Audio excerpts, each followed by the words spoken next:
안녕하세요. 반갑습니다. 여러분들과 사회복지사 1급 과정을 함께하고 있는 이선배입니다. 오늘은 1-1-30강 생태체계적 관점의 두 번째 시간입니다. 저번에 수업했던 거 열심히 공부 많이 하셨죠?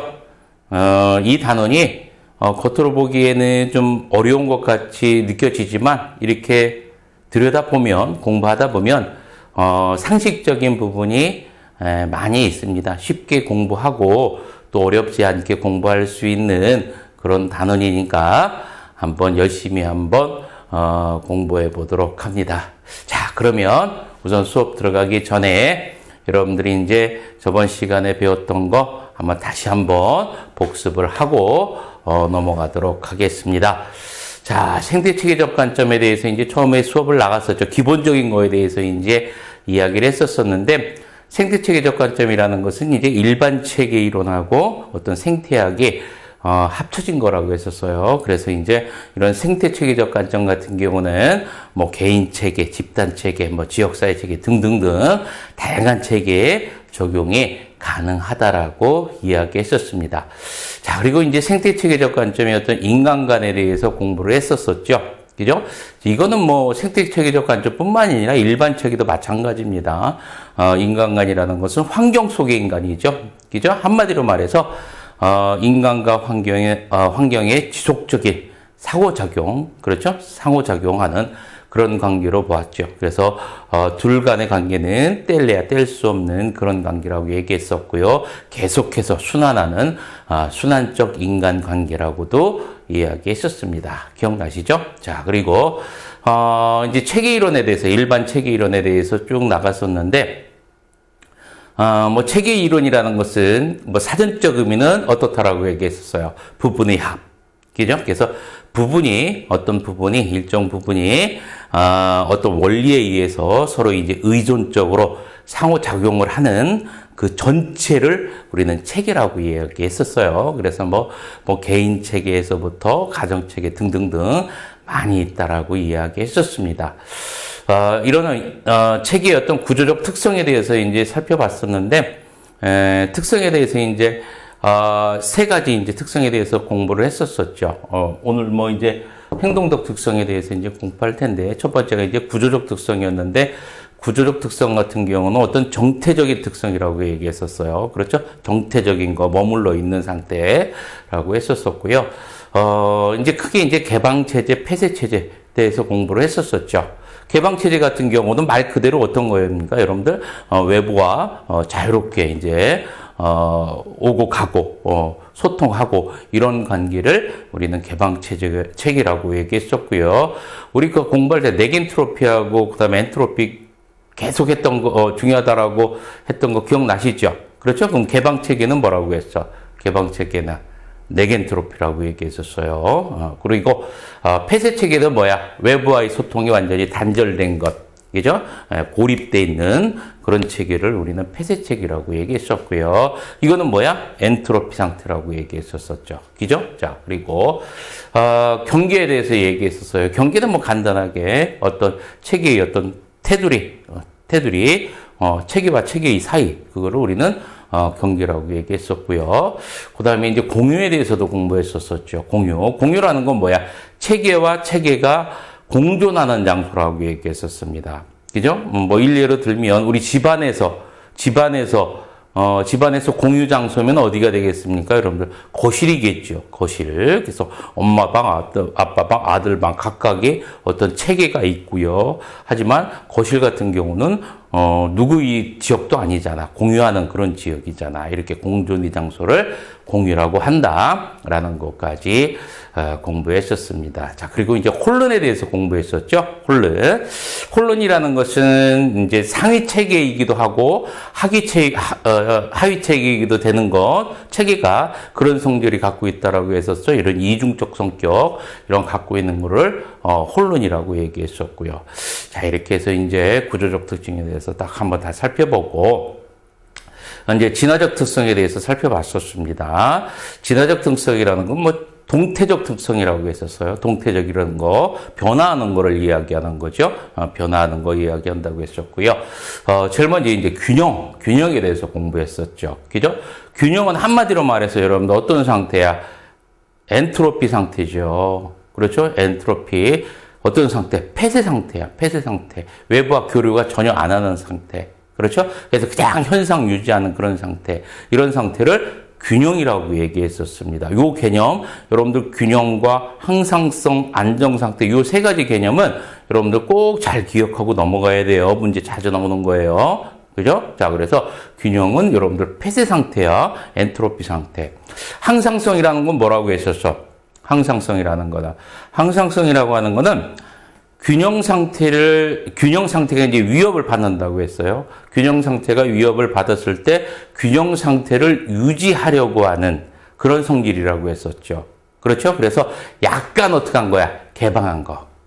그죠? 그래서 균형 상태를 유지하기 위해서 약간 어떻게 개방한 상태, 약간의 어떤 네겐트로피 상태, 그거를 뭐라고 해서 항상성이라고 얘기했었고요. 그죠? 그래서 균형과 항상성 구분해도, 그래서 균형을 유지하기 위해서 약간 개방한 거야, 항상성은. 자, 그런데 안정 상태는 뭐라고 했어? 이거 안정 상태는 무슨 상태라고 했어? 네겐트로피 상태라고 했었죠. 완전 개방한 상태야. 그죠? 완전 개방해가지고 외부와 지속적으로 이제 소통하고 이런 관계야. 그러면서 이제 안정을 유지하는 상태. 그렇죠? 자, 이런, 어떤 체계가 지속적으로 이제 움직이면서, 외부와 움직이면서 어떤 그 변화를 일으키는 그런 단계를 안정 상태라고 했었습니다. 이거를 우리 네겐트로피라고 했었고. 그렇죠? 자, 그래서 안정 상태까지 여러분들 꼭 기억해둬. 요 세 가지. 균형, 항상성, 그 다음에 안정 상태, 요 세 가지 꼭 잘 정리해 둡니다. 자, 그리고 호혜성은 말 그대로 쉽죠? 예, 호혜성 어떻게 된다?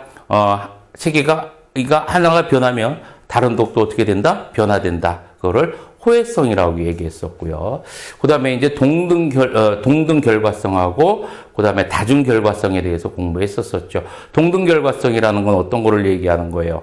서로 다른 체계에 동일하거나 유사한 투입을 해도 그 결과는 어떻게? 동일한 결과가 나타나는 것. 그거를 동등결과성. 반면에 다중결과성은 어떤 거야? 서로 다른 체계에 동일하거나 유사한 투입을 하더라도 결과가 어떻게 되는 거예요, 여러분들? 서로 다르게 나타나는 것. 그거를 다중결과성이라고 합니다. 그래서 동등결과가 나타날 수도 있고 다중결과가 나타날 수 있습니다. 똑같은 투입을 할지라도 그 결과는 어떻게 될 수 있다? 서로 다를 수 있다. 동등결과성, 다중결과성 정리를 해두고 넘어가고요. 그 다음에 이제 진화 과정에서 에너지 흐름, 이거 이제 엔트로피하고 네겐트로피 계속 얘기했었습니다. 그죠? 엔트로피는 뭐? 폐쇄. 그죠? 외부로부터 어떤 에너지가 유입이 되지 않는 거예요.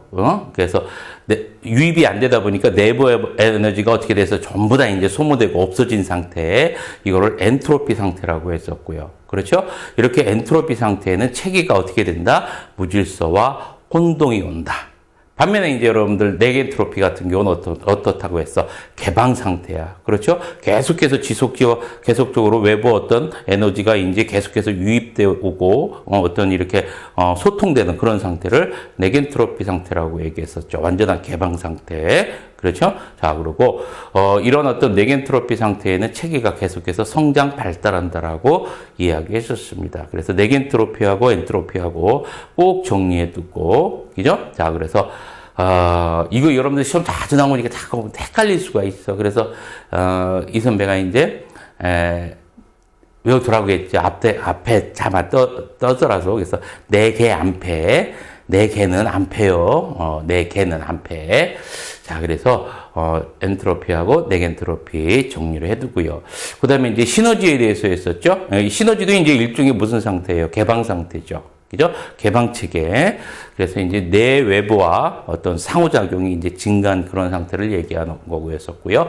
그러면서 이제 유용한 에너지가 계속해서 증가하는 상태를 시너지라고 얘기했었습니다. 자, 그리고 이제 오늘 나가는 부분이 체계의 행동적 특성이죠. 행동적 특성인데, 행동적 특성은 이제 뭐를 얘기하는 거냐면 한마디로 말해서 상호작용이야. 상호작용.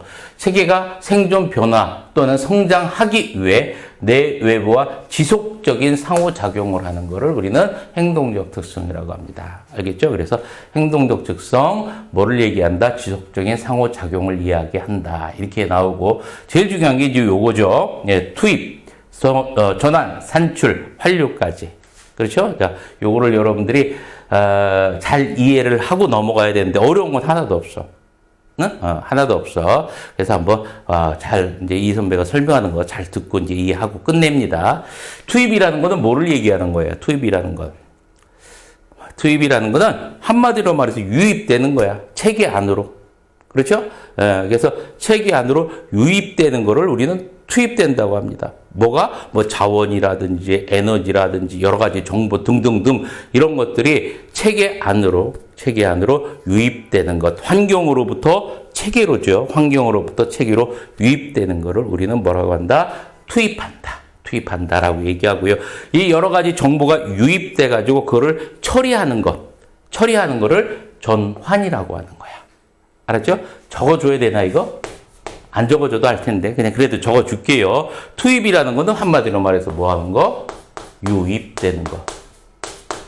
전환이라는 것은 뭐를 얘기하는 거예요? 이건 한마디로 처리되는 것. 산출은 뭐 하는 거야?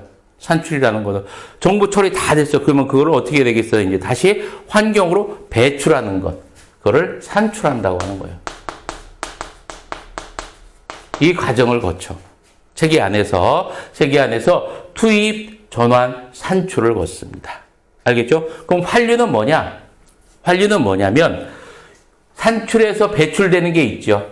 배출되는 거를 다시 투입으로 가져가는 걸 환류라고 하는 거예요. 영어로 피드백. 알겠죠? 그래서 체계로부터 배출된, 산출된 것을 다시 어디 하는 거? 투입하는 거를 우리는 환류라고 하는데 한 가지만 더 기억해 둘 게 뭐가 있냐면 그냥 투입하는 게 아니라 수정을 해서 투입합니다. 이 수정하는 과정, 이거를 여러분들 환류라고 하는 거야. 이해됐죠? 더 이상 안 해도 되겠죠? 어려운 거 하나도 없어. 그래서 투입, 전환, 산출, 환류의 과정을 통해서 다시 투입된다. 알았죠? 그래서 다시 뭐 하는 거, 환류라는 거는 수정하는 과정. 그래서 밑에 적어놔 있네요. 이제 한번 이 선배가 다시 한번 읽어볼게요. 순환적 성격이다. 순환하는 거고요. 체계가 목적 달성을 위해 스스로 무설해 나가는 거, 수정해 나가는 일종의 적응 기제다. 메커니즘이다. 기계적인 거야. 알겠죠? 자, 이렇게 정리를 해두고 이 환류에는 크게 이제 정적 환류와 부적 환류가 있습니다. 정적이라는 거는 여러분들 뭐 같아? 정적, 적재하다, 쌓는다. 그대로 어떻게 하는 거? 누적되는 거. 바뀌는 거야, 안 바뀌는 거야? 안 바뀌는 거. 알았죠? 그래서 현재 행동 체계를 계속해서 유지, 강화하는 것. 수정을 하는 거, 안 하는 것, 안 하는 거를 정적 환류라고 하는 거야. 수정을 안 해. 정적 관리는. 그래서 현재 행동 유지 또는 강화하는 거야. 잘 기억해 두세요. 현재 행동 내지 체제를 유지 또는 강화하는 거를 정적 관리하는 거야. 그냥 머물러 있는 것. 알겠죠? 자, 만약에 위기 발생 시 체계의 일탈이나 위기 상황이 높아진다라는 이야기야. 아직 잘 이해가 안 되죠? 좀 이따 예를 들어서 설명해 줄게요. 자, 반면에 부적 관리라는 건 뭐냐? 현재 행동을, 이거는 수정 안 해. 수정 안 해. 반면에 수정 또는 중단하는 거. 현재 행동을 수정 또는 중단하는 것.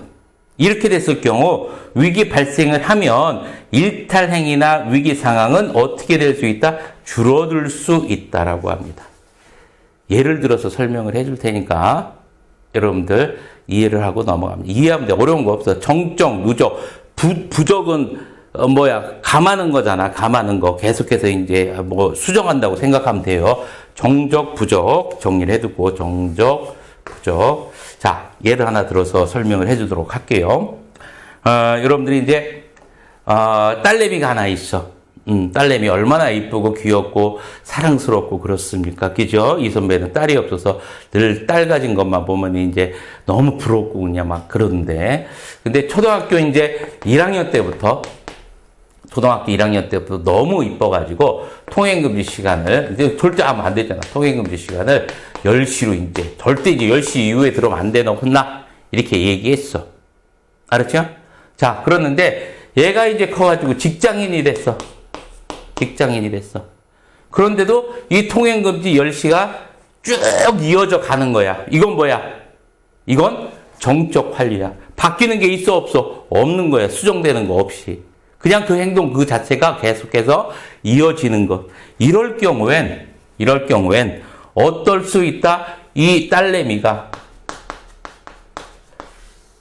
뭐 할 수 있어? 가출할 수가 있을 확률이 어떻게 더 높아진다는 얘기야. 즉, 일탈행위나 위기 상황이 발생할 확률이 높다라는 얘기야. 이해됐죠? 알았죠? 자, 요거 이해됐지? 반면에 이제 부족 관리입니다. 계속 수정하는 거야. 그러면 어떻게 된다는 얘기야? 초등학교 1학년 때 10시야. 근데 중학교 때 되니까 아빠 공부하고 그래야 되는데 좀 늦어. 중고등학교 때. 그러면 그래. 11시까지 해줄게. 그리고 이제 직장 다녀. 그러면 날만 넘기지 마라. 12시까지 들어와. 근데 얘가 40까지 여러분들 이제 결혼도 안 하고 있어. 그러면 들어오지 마. 집에.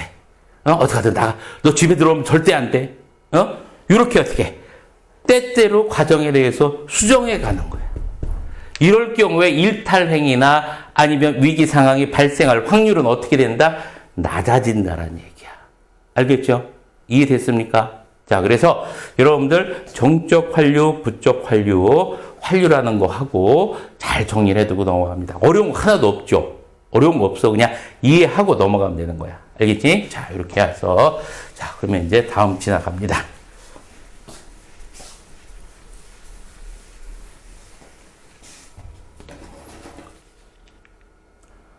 생태체계 이론이 들어가네요. 자, 여기서 이제 이 선배가 이야기하고 싶은 게 있어요. 뭐냐면, 우리가 이제 지금 일반 체계 이론에 대해서 다 배웠죠. 일반적으로 이제 체계 이론 이렇게 얘기하면 뭐를 얘기하는 거냐면 일반 체계 이론을 얘기해요. 일반 체계 이론이 뭐가 되는 거예요, 여러분들? 기본이 되는 거야. 기본이 되는 게 뭐야? 일반 체계 이론이야. 이거를 수정한 게 여러분들 지금 배우는 이제 생태체계 이론. 기본적인 건 앞에서 이제 배웠잖아. 그죠? 이제 특성에 대해서만 이제 좀 보고 넘어가면 되겠고. 그 다음에 이제 사회체계 이론, 환경체계 이론, 이렇게 등등등이 있잖아. 그죠? 자, 그러면 시험 문제 나올 때 있잖아. 시험 문제 나올 때 어렵게 생각하지 마. 뭐 생태체계 이론, 사회체계 이론, 환경체계 이론 이렇게 문제가 어렵게 나오더라도 그 기본이 되는 것은 뭐가 되는 거예요, 여러분들? 일반 체계 이론이야. 지금까지 배웠던 거. 지금까지 배웠던 것이 기본이 되는 거야. 그거를 이용해서 조금씩 수정하고 보완해서 만든 것들이 생태체계 이론과 뭐 사회체계 이론 뭐 이런 것들이 되는 거니까요. 알겠죠? 자, 여러분들 그렇게 기억해두고 생태체계 이론에 대해서 보도록 하겠습니다. 이 생태체계 이론은 이제 앞에 다 배웠어요. 그죠? 배웠는데, 체계 이론하고 이제 생태학이 같이 결부된 그런 학문이라는 거 배웠었고요.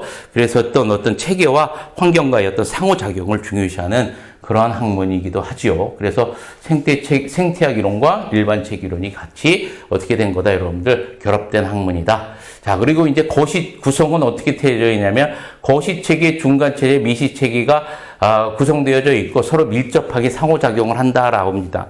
뭐 여러분들 대부분 다 알 거예요. 거시체계는 뭘 얘기하는 거예요, 여러분들? 뭐 정치, 경제, 사회, 문화 이런 걸 얘기하는 거죠. 그죠? 그래서 여러분들이 이제 개인 생활에 간접적인 영향을 미치는 거를 거시체계라고 하고요. 반면에 이제 미시체계는 어떤 걸 얘기하는 거야? 미시체계 같은 경우는 이제 부모, 학교, 친구, 그죠? 이런 것들, 우리에게 이제 직접적인 영향을 미치는 것들을 미시체계라고 하고요. 이러한 미시체계가 주색이 합쳐진 걸 중간체계라고 하는 거지. 그죠? 그래서 뭐 학교와 가정, 부모와 형제, 자매 뭐 이렇게 두 개가 합쳐진 거를 중간체계라고 합니다. 이런 것들이 밀접하게 상호작용을 하면서 이룬다, 구성을 한다라는 거 기억을 해두고, 그 다음에 이제 뭐 체계의 상호작용, 사회환경 속에서 이제 서로 당연하겠죠. 환경과 사회환경 속에서 개인 사이 어떤 체계 속에서 서로 이제 상호작용을 한다, 상호작용한다라는 거 당연한 거고요. 관점은 인간과 환경은 어떻게 된다? 분리할 수 있다, 없다? 없다. 그죠? 없다. 꼭 기억해 두고, 그 다음에 이거를 전체적인 관점에서 동시에 고려해야 된다. 하나하나 분리해서 고려하면 안 된다. 전체적으로 고려해야 된다. 동시에 고려해야 한다라는 얘기고요. 자, 그래서 생태체계 이론에 대해서는 이제 전 시간에서도 공부했었었고, 간단하게 이렇게 한번 살펴보고, 이제 특성에 대해서 살펴보도록 합니다. 적합성, 적응, 대처, 유능성 이렇게 있는데, 우선 적합성부터 보도록 하죠. 적합하다. 말 그대로 적합한지 아닌지 이런 거 따지는 거야. 개인과 환경이 서로 잘 맞느냐, 잘 부합하느냐. 그거를 따지는 거를 뭐라고 합니까, 여러분들? 적합성이라고 하는 거예요. 그래서 한번 읽어보죠. 개인과 환경 간 조화 또는 균형, 인간의 욕구와 어떤 환경의 욕구가 잘 부합되는 정도, 잘 맞느냐, 안 맞느냐. 그 정도를 이거를 뭐라고 한다? 적합성이라고 하는 겁니다. 그죠? 예. 그래서 어떤 사람마다 다 이 적합성은 다 틀리겠지요. 다 다르겠지요. 그래서 어떤 사람은 뭐 적합성이 높은 사람이 있고 어떤 사람은 낮은 사람이 있겠고, 한 가지 예를 들어서 이제 얼마 전에 이제 이제 이 선배의 또 선배야. 이 선배 아버님께서 이제 오랫동안 치매를 안고 계시다가 이제 요양원에 들어가셨는데, 이 아버님이 워낙 예전부터 그 성격이 좋으시고 막 사교정이 있고 그랬는데 치매가 있으셔도 막 그러셔요. 그러더니 이거 걱정을 많이 했대요. 요양원 들어가가지고 이제 잘 어떻게 적응을 하실란가 어떻게 될란가 모르겠다. 그런데 어떻게 깍 들어가자마자 너무 잘 어울리시고 그러는 거야. 그런 거야. 그러니까 어떤 그 요양원과 이 체계와 어떤 이 개인의 체계가 어떻게 된 거야? 잘 부합한 거지. 근데 어떤 뭐 부모님 같은 경우는 안 맞는 경우도 있잖아요. 그런데 적합도가 이제 좀 떨어지겠죠. 그렇죠? 그래서 사람마다 이제 다르는 거고, 이 적합도 같은 경우는 일시적으로 언제 뭐 완성되고 이러는 게 아니라 평생을 거쳐서 이루어지는 거죠. 그죠? 평생을 거쳐서. 뭐 언제 일시적으로 내가 이 적합성이 완성 딱 돼가지고 어디든 가든 막 막 부합하고 막 이루어지는 쉽지가 않죠. 그거는. 그죠? 자, 그래서 이 적합성 같은 경우는 평생을 거쳐, 일생을 거쳐서 이제 이루어진다라는 거 기억해 두고, 적응이라는 건 말 그대로죠. 말 그대로 어떤 거야? 이제 환경이 얼마나 잘 적응을 하느냐. 그렇죠? 적합해져 가느냐. 잘 맞춰 가느냐. 그래서 이제 적합성이 높은 사람들은 잘 적응해 갔지요. 그죠? 잘 적응해 갖고 있지만, 이제 적합성이 이제, 낮은 사람들, 잘 안 맞는 사람들, 이런 사람들은 이제 적응력이 떨어지겠죠. 그렇죠? 자, 그래서 적합해져 가는 과정을 우리는 적응이라고 한다. 자, 그 다음에 대처라는 거는 우리 말 그대로야. 대처한다. 이렇게 얘기하죠. 뭐 하는 거야? 어떤 일이 발생하면은, 잘 대처한다, 안 한다, 이렇게 얘기하잖아. 그죠? 그래서 잘 거기에 대해서 일종의 적응이죠. 대처라는 거는 일종의 적응입니다. 그래서, 잘 대처하느냐, 안 하느냐, 이런 것들에 대해서는 이제, 천부적으로 가지고 있다. 사람이라는 거는. 천부적으로. 그래서, 일종의 이제 적응의 여러분들이 기억할 때는 대처라는 거는 적응의 한 형태로 어떤 문제 상황이나 이런 것들을 극복하기 위해서 노력하는 것이다 라는 것 정도만 기억해 두고, 여러분들은 우리가 그냥 아는 국어 사전적 의미로 알고 있어도 됩니다. 유능성이라는 건 뭐냐면, 환경과 적응하면서 얻어지는 능력이에요. 그걸 유능하다고 하는 거야. 환경과 잘 적응하는 사람은 유능한 게 더 뛰어난 거고요. 환경과 어떤 상호작용을 통해서 이제 그 적응을 못하고 이렇게 되는 사람들은 어떻게 되는 거야? 이제 유능성이 떨어지는 거죠. 그래서 상호작용을 통해서 얻어지는 거를 여러분들 이제 유능성이라고요. 유능성이라고 하고, 이거는 그 얼마나 그 상호작용을 잘하느냐, 그런 어떤 능력입니다. 그래서 상호작용을 잘하는 거 했을 경우에는 유능성이 높다. 아니면은 상호작용을 못하면 유능성이 낮다. 이렇게 얘기하는 거죠. 그래서 한마디로 말해서 환경과 인간이 얼마나 잘 상호작용을 하느냐 못하느냐, 그 능력을 유능성이라고 하는 겁니다. 알겠죠? 자, 이렇게 했고 이제 넘어가도록 하겠습니다. 자, 이제 사회체계 이론에 대해서 수업을 들어가도록 하겠습니다. 이 사회체계 이론이 여러분들이 이제 뭐 대표적인 게 뭐가 있어요, 여러분들? 가족체계라든지 집단체계 등등등 많이 있죠. 이 부분 같은 경우는 여러분들 개별적으로 이제 이규시에 보는 이제 사회복지 실천론이 있죠. 거기에 이제 많이 나와요. 대부분 더 자세하게 나와. 그래서 거기 가서 이제 다시 한번 정리하는 걸로 하고요. 오늘 간략하게만 어떤 게 있구나라는 것만 맛만 보고 넘어가도록 하겠습니다. 사회체계 이론이란 여러분들 어떤 거냐면 인간 행동에 미치는 다양한 체계, 뭡니까 여러분들? 개인이나 가족체계, 조직체계, 집단체계, 지역사회를 설명하는 그러한 이론입니다. 그래서 여러분들 제일 먼저 나오는 것이 이제 가족체계죠. 여러분들 가족은 참 많이 있잖아. 그렇죠? 옛날에 우리 같은 경우는 가족하면 이제 핵가족, 확대가족, 요 정도만 이제 배웠었는데, 요즘에는 이제 수정 핵가족이라는 것도 있고요.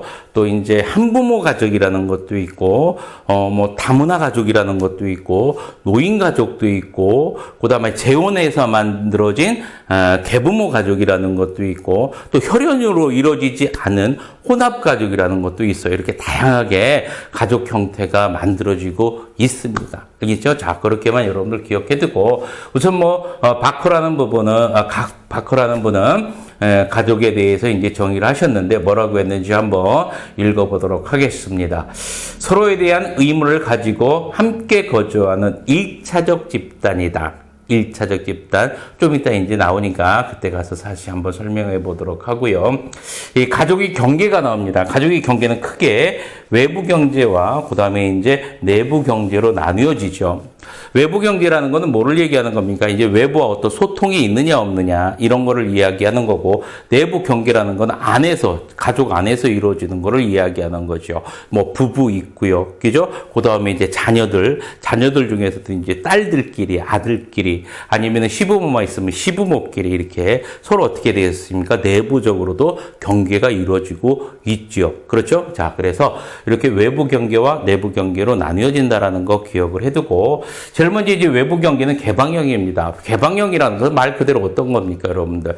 외부와 어떤 소통이 자유롭고요. 그렇죠? 그래서 경계가 어떻게 됩니까, 여러분들? 유동적입니다. 그렇죠? 유동적이고, 어떤 대부분 이제 민주적 가정이 이런 게 많죠. 그래서 규칙이 만들더라도 어떻게 만들합니까? 여러분들 가족 전체가 이제 합의해서 만들고요. 그래서 이제 외부와의 소통이 어떻게 자유로운 그런 형태를 개방형이라고 하고요. 그 다음에 폐쇄형 같은 경우는 어떤 거를 얘기해요? 말 그대로 폐쇄적인 거야.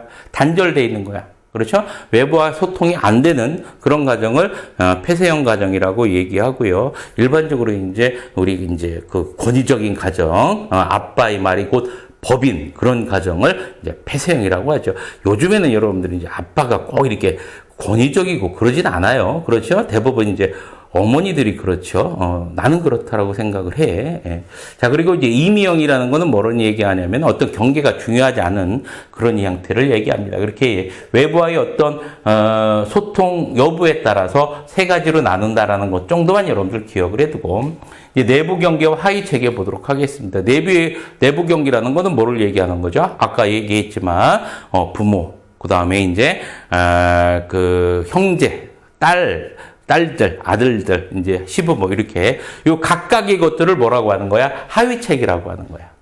알겠죠? 그래서 이렇게 내부 경제와 하위책에 이렇게 기억을 해두고, 이제 이 선배가 두 가지 경우를 이제 간략하게 적어놨어요. 굳이 여러분들이 이거를 뭐 암기하거나 뭐 복잡하게 뭐 생각하지 말고 그냥 읽고 끝나도록 합니다. 가정이 서로 대별적인 두 가정이 있을 때 어떠한 일이 발생하는지에 대해서 이제 간략하게 이제 적어놨는데 한번 보도록 합니다.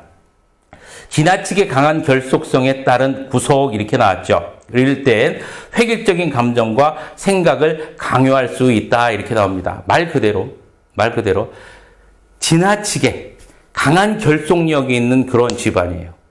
그런 가족이야. 그럴 때는 가족 구성원들이 어떻다는 얘기야? 획일적이 될 수밖에 없다라는 얘기야. 알겠죠? 그래서 너무 강한 결속력, 그러면 어떻게 한마디로 말해서 외부 형태에서 폐쇄형 가정 이런 데를 얘기하겠죠. 그렇죠? 이럴 때는 가족이 너무 결속력이 강하면 구성원들이 어떻게 다른 생각을 못합니다. 창의적인 생각을 못하고 사람들이 어떻게 획일적일 수밖에 없어. 획일적. 알았죠? 획일적인 그런 감정과 생각을 강요당할 수 있고 또 그거 다른 것을 생각을 못할 수도 있다라는 거 기억해두고. 근데 니은의 경우 가정을 한번 봅니다. 이탈성이 강한 가족 영향에 따른 어떤 책임성 결여 이렇게 나옵니다. 일탈성이 강하대요. 이탈성이 강해. 이건 무슨 얘기예요, 여러분들? 구심력이 없다는 얘기지. 한마디로 말해서 민주적인 가정이야. 개방적인 거. 그렇게 보면 됩니다. 이탈성이 가족 같은 경우는 일반적으로 개개인의 어떤 차이점을 인정하고 수용하는 그런 집안이 많아요. 너는 그래. 너는 그래. 개개인의 어떤 차별성을 그냥 무조건 수용해 주다 보니까 단합이 됩니까? 안 됩니까? 일치감이나 소속감이 어떻게 될 수밖에 없어요, 여러분들. 당연히 떨어질 수밖에 없고요. 가족에 대한 책임감도 어떻게 될 수밖에 없으니까 당연히 떨어질 수밖에 없습니다. 알겠죠? 자, 그래서 둘 다 어떻다는 얘기야. 이렇게 지나치게 너무 결속을 해도 안 되고요. 또 어떻게 지나치게 너무 이탈시켜도 안 된다는 그런 이야기입니다. 자, 그래서 경계에 대해서 이 정도로만 여러분들이 이제 정리를 해두고 이제 뒷장 넘어가도록 합니다. 자, 이제 집단 체계에 대해서 수업을 들어가도록 하겠습니다. 집단 체계 같은 경우는 우선 성립 요건이 2인 이상이고요. 어떤 집단 의식과 공동의 목적 그리고 사회적 상호작용을 함께 이루어야 되는 어떤 성립 요건이 있습니다. 그리고 사회적 관계의 어떤 기본 유형을 크게 둘로 나뉘어지는데요. 공동사회와 이익사회. 공동사회와 이익사회 같은 경우는 뭐에 의해서 나뉘어지는 거냐면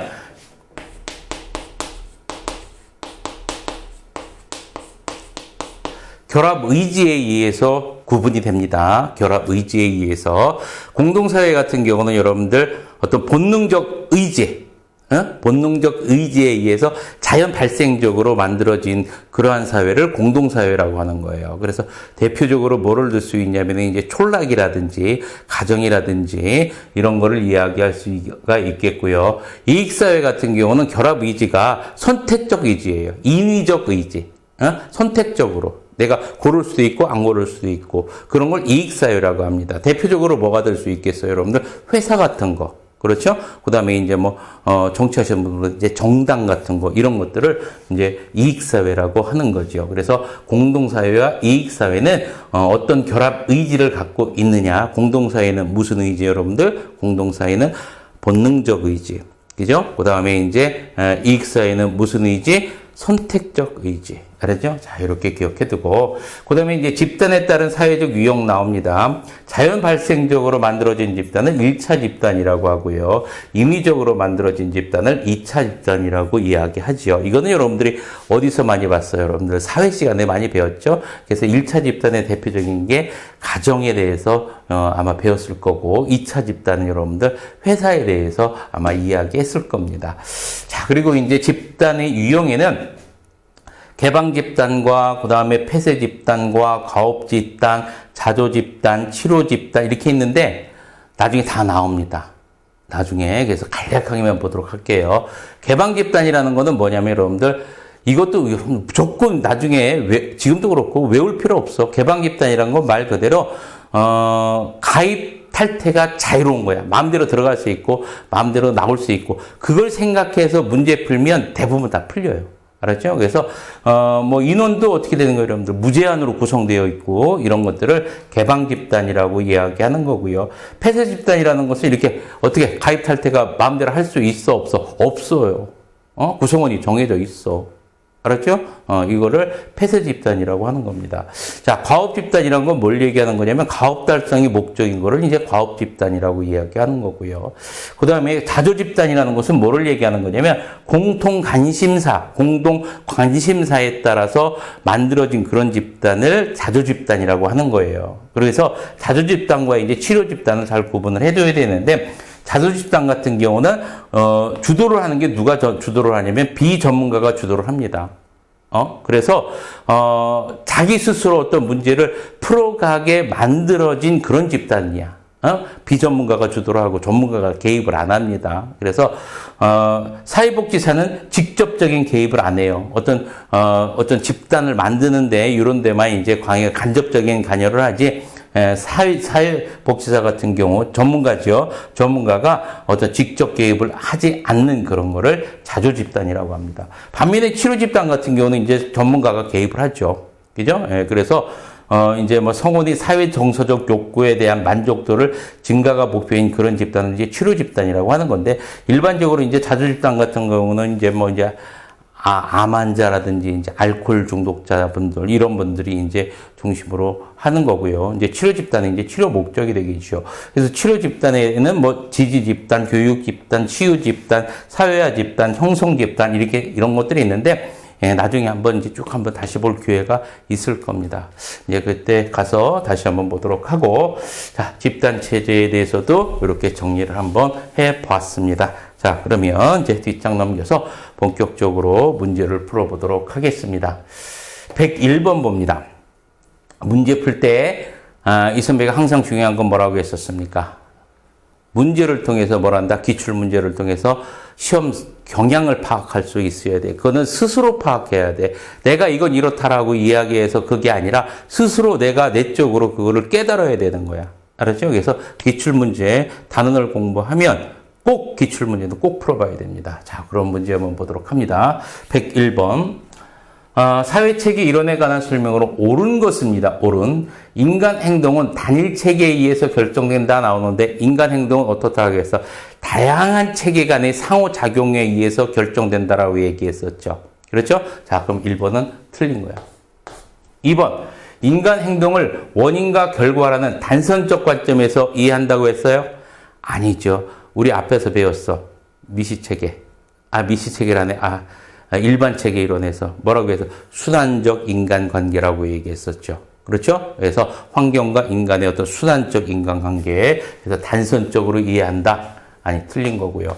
인간 행동은 체계 간에 에너지를 주고받으면서 변한다. 맞죠? 상호작용을 하면서 간다. 그렇죠? 맞죠? 그러면은 101번에 3번이 정답이 되겠고 4번 봅니다.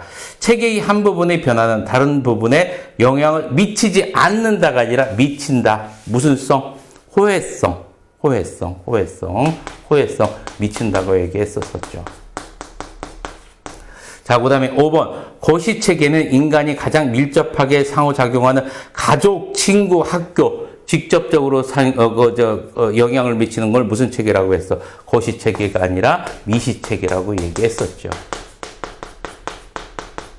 자, 그래서 101번의 정답은 몇 번? 3번이 되겠죠. 101번, 3번. 자, 102번 보도록 합니다. 생태체계 이론에 관한 설명으로 옳은 것을 모두 고른 것이냐, 모두 고른 것은 16회 문제입니다. 자, 기억 봅니다.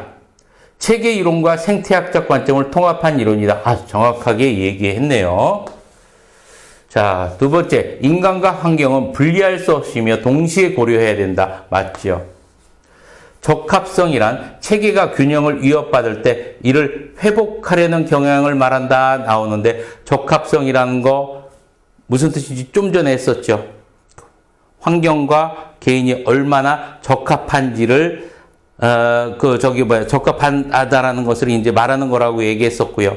그럼 여기서 체계가 균형을 위협받을 때 이를 회복하려는 경향을 뭐라고 했어요? 이거는 항상성이라고 얘기했었죠.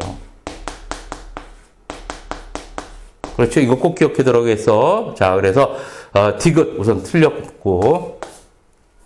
실천 과정의 사정 단계 유용하게 활용한다 나옵니다. 여러분들, 사정 단계. 나중에 배웁니다. 실천로에서 배우니까 맞는 얘기고요. 그래서 정답은 102번 기억, 니은, 리을이 맞죠. 기억, 니은, 리을이 맞으니까 102번의 정답은 4번이 되겠죠. 그렇죠? 네. 요거는 나중에 이제 실천 과정에서 배워요. 2교시 시험 보는 거. 자, 이렇게 정리해두고 102번의 정답은 4번. 103번 봅니다. 생태학적 이론에 관한 설명으로 옳지 않은 것은 15회 문제입니다. 인간과 환경의 지속적인 상호작용을 강조한다. 맞죠? 그렇죠? 맞아요. 자, 그 다음에 인간의 병리적인 관점을 강조한다. 여러분들 병리적 관점이라는 건 이거는 병리적 관점이라는 건 나중에 배웁니다. 의료 모델이에요. 이렇게 들어가서 이제 문제가 나오니까 어쩔 수 없으니까 여러분들 그냥 요거 이렇게 적어 놓고 나중에 이제 하면 이해될 거야. 두 번 볼 때.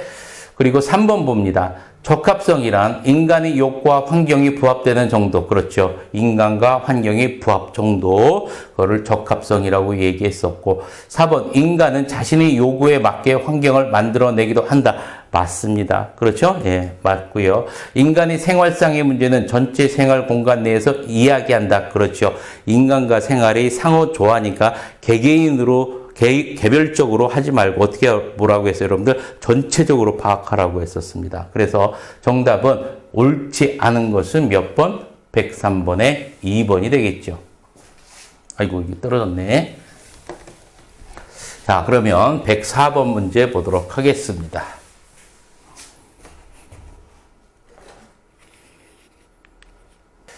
자, 104번 살펴보도록 하겠습니다. 생태체계 이론이 사회복지 실천에 유용한 점으로 옳지 않은 것은 17회 문제입니다. 전체 체계를 고려하여 문제를 이해한다. 맞죠? 계속해서 여러 번 얘기했던 거고요. 2번 클라이언트와 사회복지사 간의 상호교류 중시한다. 상호작용 중시하고요. 3번 각 체계들로부터 풍부한 정보의 획득이 가능하고요. 환경적 수준에 개입하는 근거를 제시한다. 맞지요? 그 다음에 5번 개인이 심리역동적 변화, 의지 향상에 초점을 맞춘다. 딱 봐도 틀렸네. 개인이 아니라 어떻게 한다? 개인과 환경의 전체적인 그런 것들을 관계를 중요시하는 그런 것이 생태체계 이론이라고 얘기하였습니다. 자, 이렇게 이제 하면 104번의 정답은 몇 번이 되겠어요? 5번이 되겠죠. 자, 그러면 이제 105번 문제를 풀어보도록 하겠습니다. 사회체계 이론의 주요 개념에 관한 설명으로 옳은 것은입니다. 자, 1번 시너지는 폐쇄체계의 특징과 관련이 있다. 시너지는 폐쇄체계가 아니라 개방체계죠. 그러면 폐쇄체계의 특징과 관련이 있는 거 가장 대표적인 걸 들려면 뭘 들 수 있겠어? 균형이 되겠죠. 그렇죠? 폐쇄체계 하면 여러분들 뭐 떠올라야 돼? 그냥 균형 떠올라야 돼. 이제 알죠? 자, 2번 봅니다. 안정상태는 환경과의 상호작용의 부분들 간의 관계를 유지하기 위하여 에너지를 계속적으로 사용하는 상태를 의미한다. 뭐가 틀린 것 같아요? 틀린 거 없죠? 자, 정답 2번. 3번 항상성은 시스템에서 위기가 왔을 때 불균형을 유지하려는 경향을 말한다. 요거는요, 여러분들 기억해 두세요. 옆에다가 스트레스라고 적어 놓으세요. 이 선배가 이야기 안 했는데 요거는 스트레스에 관한 얘기가 해당이 됩니다. 항상성 띄우고요. 자, 그 다음에 4번 균형은 주로 개방체계에서 나타나며 균형은 어디 체계? 계속해서 폐쇄체계라고 얘기했었습니다. 4번 틀리네. 자, 그럼 읽어볼게요. 계속 개방체계에서 나타나며 외부로부터 새로운 에너지를 투입하여 변화시키려는 속성이다. 이렇게 나옵니다. 이거는 뭐를 얘기하는 거야, 이거는 안정상태를 이야기하는 거죠. 자, 그 다음에 5번 봅니다. 피드백은 체계 구성 간의 상호작용이 증가함에 따라 유용한 에너지가 감소하는 게 아니라 여러분들 피드백 나오면, 활력 나오면 무조건 여러분들 뭘 기억해 둬야 되냐면 수정입니다. 수정. 알았죠? 수정이란 말이 나오니까 이렇게 기억해 두고. 그러면 105번에 옳은 것은 몇 번이 되겠어요, 여러분들? 2번이 되겠죠. 105번 정답 2번입니다. 자, 106번 보도록 하겠습니다.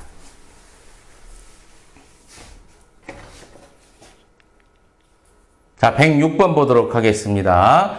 사회체계의 이론, 주요 개념에 관한 설명으로 옳은 것을 모두 고른 것은 17회 문제입니다. 기억, 폐쇄체계가 지속되면 엔트로피 속성이 나타난다. 폐쇄체계, 엔트로피. 맞죠? 자, 그리고 니은. 환류는 정보의 투입에 대한 반응으로 일종의 적응 기제다. 맞죠? 자, 그리고 3번 항상성은 외부 체계로부터 투입이 없어 체계의 구조 변화가 고정된 평형 상태를 이야기한다. 항상성이 아니라 뭐에 관련된 설명이야, 이거는? 균형에 관련된 설명이죠. 자, 리얼. 체계는 부분성과 전체성을 동시에 가지며 위계 질서와 존재하는 경우가 많다. 맞죠? 그러면은 106번의 정답은 디귿이 빠지니까 기억, 니은, 리을이네요. 기억, 니은, 리을 3번이 되겠죠. 그래서 106번의 정답은 3번이 되겠습니다. 자, 107번 문제 보도록 합니다. 체계이론에서 다음에 해당하는 개념으로 옳은 것이 이렇게 나왔지요.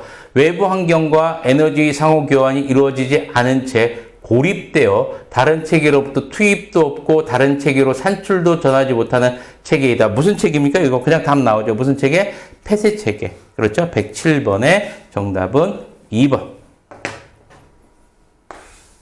2번. 이런 문제만 나오면 좋은데. 그죠? 이런 문제만 나오면 쉽죠. 근데 다른 문제도 어려운 거 없어요. 딱 보니까 기본적인 것만 여러분들 확실하게 머릿속에 기억해 두고 넘어가면 어려운 거 하나도 없습니다. 자, 그러면 이제 108번 보도록 하겠습니다. 자, 108번 문제를 보도록 하겠습니다.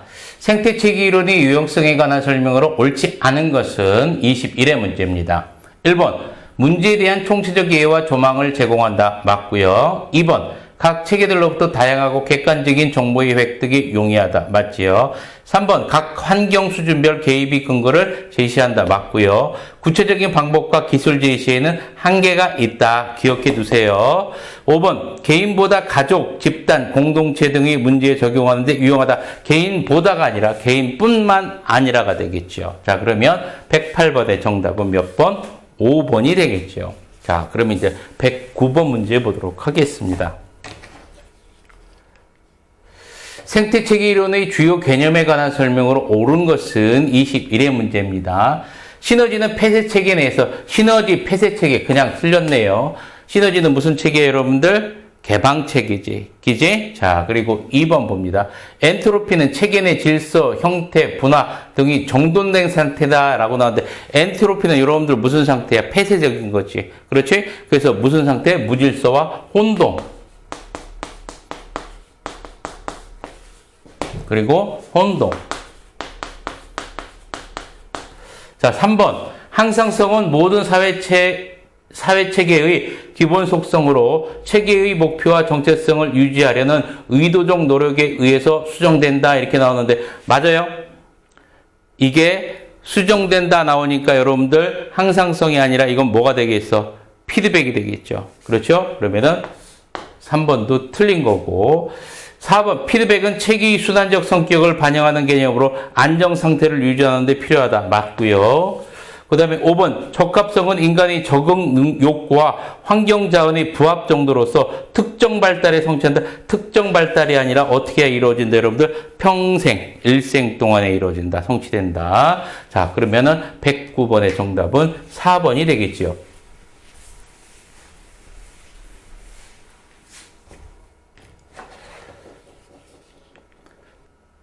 110번 문제를 보도록 하겠습니다. 집단에 관한 설명으로 옳은 것은 21의 문제입니다. 1번 2차 집단은 인간이 성격 형성을 목적으로 한다 나왔는데 성격 형성, 인성 이런 게 나오면 여러분들 1차 집단이야, 2차 집단이야? 1차 집단이죠. 여러분들이 이제 고등학교 다녔던 실력만 있어도 이건 충분히 풀 수가 있겠죠.